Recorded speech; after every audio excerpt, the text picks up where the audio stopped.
But let's move over to baseball because that's the actual point of this podcast. We'll see what happens tomorrow. Tip is at, what is it, at 3:45 Eastern? 4:25. 4:25. Is it 4:25 or 4:45 Eastern? I can't remember. It's Okay, in the 4 o'clock hour, so it's in the 3 o'clock hour Central. cool. We'll see what happens. But looking back at the Georgia series, Tennessee drops 2 of 3. They win game one 7-4 and lose game two 4-2, and then in heartbreaking fashion lose game three 8-7.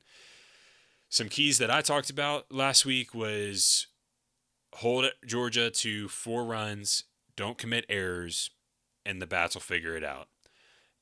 I was wrong in game two, but they did that in all 3 games, and all 3 games they had an opportunity to win. I think that's probably going to be the formula for this team just in general, but I think the easy thing to talk about is going to be game three and how long Braden Krenzel, or not Braden Krenzel, who came in for Krenzel after? Yeah, No, it Braden was Krenzel. Krenzel. It Yeah, was how Krenzel. long It was Krenzel. Krenzel was in the game, and whether or not that was the right call to leave him in when he gave up a hit and then 2 straight walks, whether or not you should have pulled him, things like that. We can beat that up. I think Elander and has probably done enough talking about it. I think the fans have done enough talking about it. But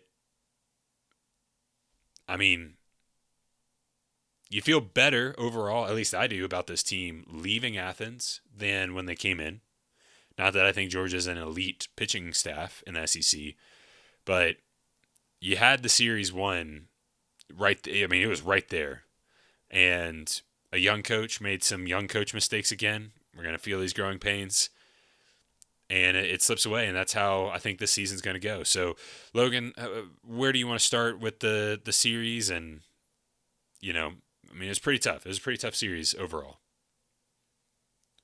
Yeah, it's frustrating. I mean, it's frustrating because you should have won it. Yeah, You're up 5-0 in the second game or the third game. Sorry, yeah, you're up 5-0. You've got most of your best arms available. yep.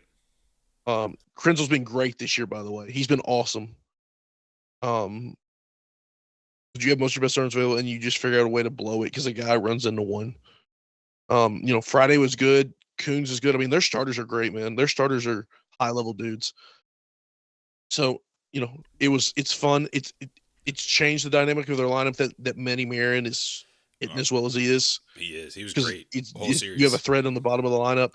Um, I think Jay Abernathy needs to get some of this Levi Clark energy because he hasn't been slumping like Levi Clark, but the last 2 weeks he's not been good, Right. and they need him on the base paths. Yeah.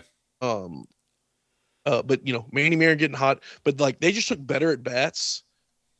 Saturday was bad. Saturday was like the Tennessee, like they just couldn't get that hit. I mean, they stranded multiple guys. They had multiple innings in the middle of the game with 2 on, and I want to say less than 2 outs, but they at least had 2 on, maybe with 2 outs, and they didn't score runs out of any of those opportunities. Um, but you know, Grimmer just gets on base. Garrett Wright gets on base. Henry Ford is as good as advertised coming into this. Yeah. Blaine Brown had some better at bats, so they just had better at bats overall. And then, for even as frustrating as Sunday was, Levi Clark looked more comfortable in the box. Mm-hmm. And then I know we're talking about Georgia, but then carrying over into Wednesday night. Was it Tuesday or Wednesday? Tuesday Their midweek game this week. Okay, their midweek game this week. against EKU. I think Clark had a multi-hit game, but I know he had at least one hit because he had a 2 RBI single. I'll let you know. So like he's starting to look more confident. And they have, if they're going to reach their potential, he has to be in the lineup hitting like he is, Right. or not hitting like he is, being productive. So if you look at it from taking a step back and look at the grand scheme of things, Yeah. this was a confidence booster from the standpoint of it's the best their offense has looked all year. Again, should be outside of in Texas, which that was great. You took 2 out of 3 in Texas, but outside of that weekend in Texas, your offense looked the best against the best competition you've played all year. Yeah. It's true. So that makes you feel good. They may have kind of settled in the lineup, having Garrett Wright leading off just because he figures out ways to get on base. I think he's been hit by 9 pitches this year. So, I still think they're trying to figure out what's going on at second. Yeah. I mean, they As much put fun as it was, Myatt started there Friday and maybe Saturday, and as much fun as that story is, local kid, massive numbers in JUCO, he strikes out way too much right right. now. So, not that Newstrom has been overly productive since Texas, not that Antigua's been productive, but maybe you do something like get Levi in the lineup. Maybe it is more of a, Grimmer DH and Levi at first. Garrett Wright goes to center. Abernathy is at second, and Stonewall goes catcher. Um, I don't know, but like you just got to figure that out. But I mean, Manny Marin coming along is massive for this team, and give him credit where it's due. Reese Chapman's hitting the ball well, He is. so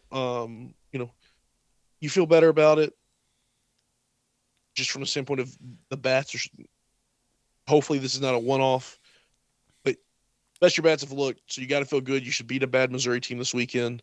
As far as what you kind of said about Elander, and then we'll get your thoughts. Probably need a sweep this weekend. I mean, you'd like us. Yeah, you got to win 2 out of 3. You got to take the series. You got to take the series, but you probably need all 3 wins just from a postseason standpoint. Yeah, I mean, when as long if you can get to 16 and 14 in the conference, right, that's the goal. Yeah. If you're 16 and 14 in the conference, you should host a regional. You're probably not hosting a super regional, but you should host a regional. So, that's the idea. So, at least if you're 3-3 coming out of the first 2 weekends, you can work with that. Yeah. Touching on what you said about Elander, do I think he left him in too long? Yes, I think he left him in too long. Yeah. His slider was not playing. Just didn't. Rain didn't help. I mean, it was pouring. No. He had no in grip that on inning, the ball. in that inning, his slider just was not what it needed to be. And so they could just sit fastball. When that slider is what it needs to be, that fastball is unhittable. Right. And you could tell that. I mean, so did I think he left him? Yes, I absolutely think he left him in too long. He said that they liked the matchup and they wanted a ground ball. And he's got that power sinker kind of fastball. We also have Bo Rudy, who looked fun, but you also have ETSU transfer, submarine guy. Why am I blanking on his name? Awesome podcasting. You're good. Lord have mercy. Anyways, continue. I'll get his name. Brady Frederick. There you go. Yeah, Brady. Shoo, that was tough. Brady Frederick. Put him out there. Yeah. So, do I think he left him in too long? Absolutely. Am I going to crucify him for it? No. This is also the same coach that the week before had the great play with Marin to get the walk-off against Wright State, where they had a bunt situation, and then he told him to pull it back, and Marin poked it through the middle. So, sometimes you make the right call, sometimes you make the wrong call. Is it a wrong call? Yes, I think it was a bad decision. I think he should have pulled him. He's been great. I understand that. I have no problem with that. But he should have been pulled before you face their best hitter. Yeah. But after Jackson slapped a single back up in the right field, you got to go get him. Yeah. You got to go get him. Especially at that point. It's tough looking at the box score, the final box score, and seeing that Georgia went through, 1, 2, 3, 4, 5, 6, 7 pitchers, and Tennessee only went through 3. Now, I think part of that speaks to what Tennessee was doing to Georgia's pitchers with the bats, but also Georgia was trying to win the game. And I'm not saying Elander wasn't trying to win the game, but like you said, you had enough arms. You had a 5-point lead. Do what you got to do to keep it, or a 5-run lead. That's the thing, right? Is your bullpen, your pitching staff is supposed to be. We won't throw around the word elite, but you're supposed to have a really good pitching staff, right? And one of the best things your pitching staff did and your bullpen did this weekend was Arvidsson. You used, I think, 2 pitchers on Friday. Yeah. Arvidsson ate up that whole game. Yep. Saturday, Appenzeller was awesome. You lost, but Appy came in. Yeah. He basically filled the whole game almost. Yeah. So you basically have a fresh, even if you're saying, okay, you know what, obviously Appenzeller's not available. That's fine. Right. You know what, we don't want to throw Arvidsson because he threw like 5 or 6 innings. Yeah. But you still have Brady Frederick, to your point. You still have all those guys. You have Frederick, you have Rudy, Gonzil, who you should have used. He has been one of your best relievers all year. I don't have any problem, use him. But you have all these different options. So it's just I just don't understand why. I get being loyal to your guys. I think it's probably going to work out more times than not. Yeah. Having confidence, and I get all that, but like, especially like the weather, like you said, Weather was all over the raining, harder to place. grip the ball. So I think there's multiple things to go into it. Bad luck. Yeah. Ain't no reason that freshman should have jumped and caught that ball at the wall. Yeah. Most ballparks that's out, by the way. Like not even just Lindsey Nelson. Like at Vanderbilt, that is clearly over the fence. Yeah. In Arkansas, that's clearly over the fence. So it just sucks that that's the ballpark you were playing at. But I mean, so there was a lot of things that went into it. But I mean, Elander gets his share of the blame on this one because you left him in too long. Yeah. And what we're at, Tennessee's currently sitting at 15-6, so 21 games so far through the year, and Elander has we'll just round up and say he's got 9 total games as a head coach from where Tony got thrown out, and that's even way too high of a number. So we're looking at 30 games as a head coach. Like, as much as it sucks, this is just going to be part of it this year, where Elander's going to make some decisions, and hopefully he grows from it. I think he will. I think he's got a very good support staff around him. I do wonder if it's going to be something where it's better for him to stay in the dugout when batting to continue to talk through things, because when he's over at third, he's not able to continue to strategize and talk about the next round of things and all of that.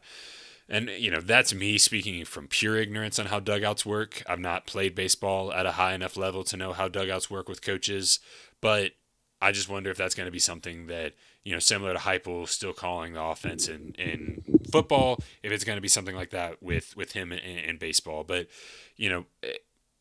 I think you get the win this weekend. You just got to go get it done. Go take care of your work.